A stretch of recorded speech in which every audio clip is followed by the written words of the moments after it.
the first time around. He's the only person that has died from Ebola here in America. He's a black man. He's poor, didn't have insurance, came for a visit, and went to the hospital. Had that been another name, or another color, he probably would be living today. He would have survived it. And that's what's really hurting me the most, is because they treated him the way they did because of the color of his skin. And that's very upsetting and disturbing to know that you stand a chance if you're white, but you don't if you're black. Josephus, on Tuesday, I know you were with the Reverend Jesse Jackson. You went to the hospital with him. You thanked Duncan's doctors at that time. You were very eloquent. You said they treated him like a diamond. That was obviously Tuesday. He was still alive. Now, you feel very, very differently. What changed? The day I went in there, I met with the president, and they seemed like they was doing something, and we all felt like they was doing something. So that's why I made that statement, that they treated him like a diamond. But they lied to us the whole time.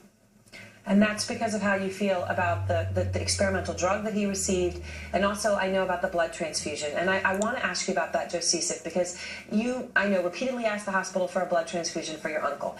They, in response to your statement to us yesterday, have come out and said, look, your uncle didn't get the serum that a white patient in Nebraska got because his blood type was not compatible with the donors that they had available.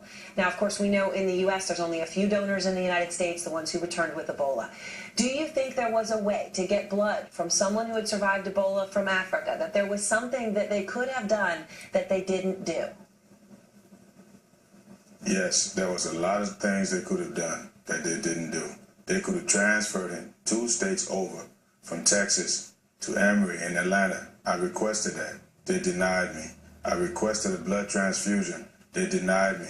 My mother requested a blood transfusion and serum. They denied both of us. I offered to give my blood.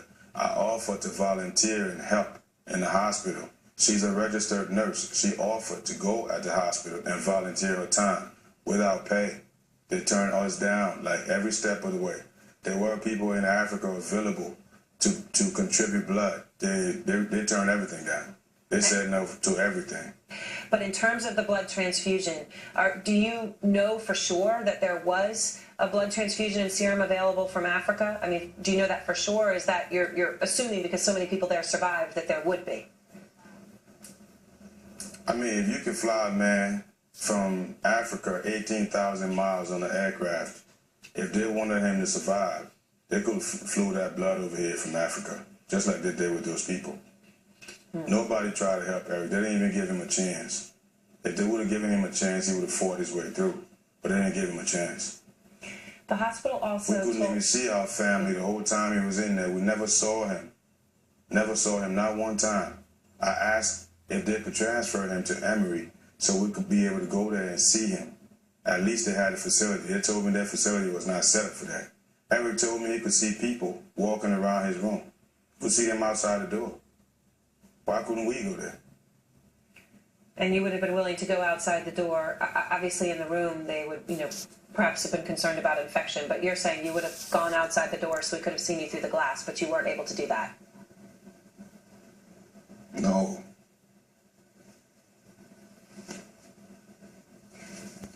Turn this thing off, man. Josephus? Turn the camera off. Yeah. Josephus, it's all right. It's all right. I know it's hard, and I know you feel that wrong things have happened to you, and it's okay. Do you think there's anything that can be done to make it right? He's dead. There's nothing you can do. They can't bring him back. If they bring him back, I'm good. I mean, they can't bring him back. I just want my brother back, my uncle, my best friend. I want him back. I can't have him. I never will. To burn his body without